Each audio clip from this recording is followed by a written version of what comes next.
fade in and out pretty easy. Unmuted.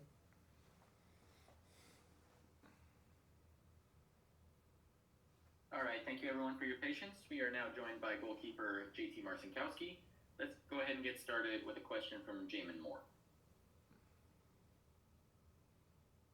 Hi JT, thank you for taking the time this afternoon.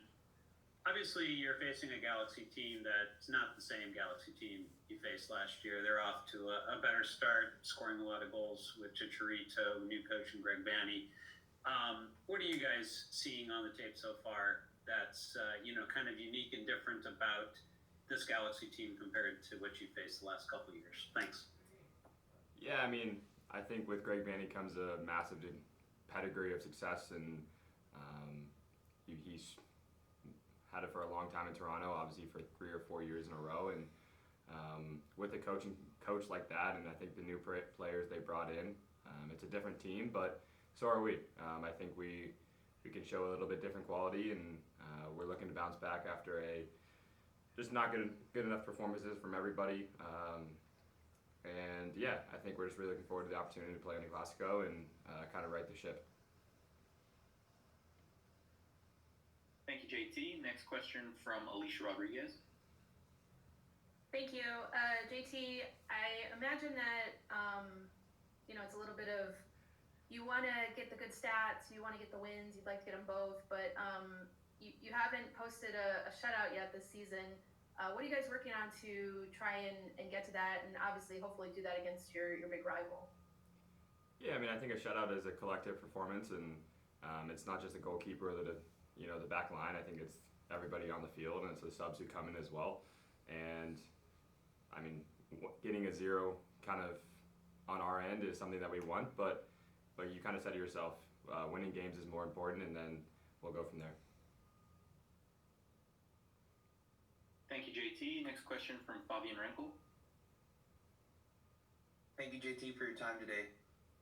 With a player of Chicharito's pedigree, what are some things that you tell your back line to watch out for every single minute of the game? Thank you.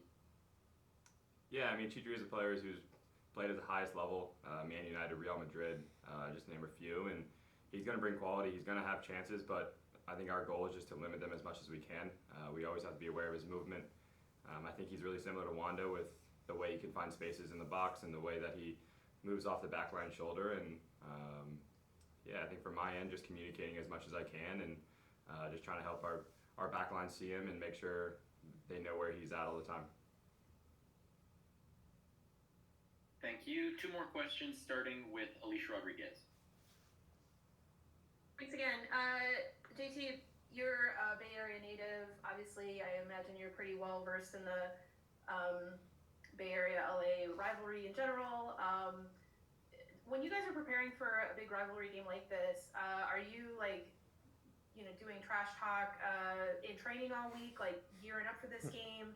Is it the opposite? Are you trying to tamp down the energy because it's so big for the rivalry game? What's the approach on the team, and what's your approach? I think the trash talk is pretty consistent throughout the season. We have a really good group of guys, so it's not anything more, anything less this week. But I think the Clasico goes without saying.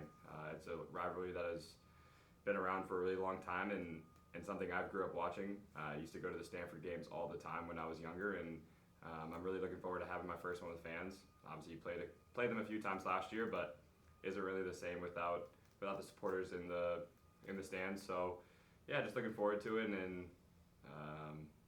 I think it's a rivalry that's one of the best in the MLS, to be honest, and I think we're going to show it this weekend.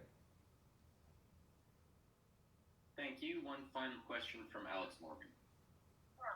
Hi JT, thanks for speaking with us today.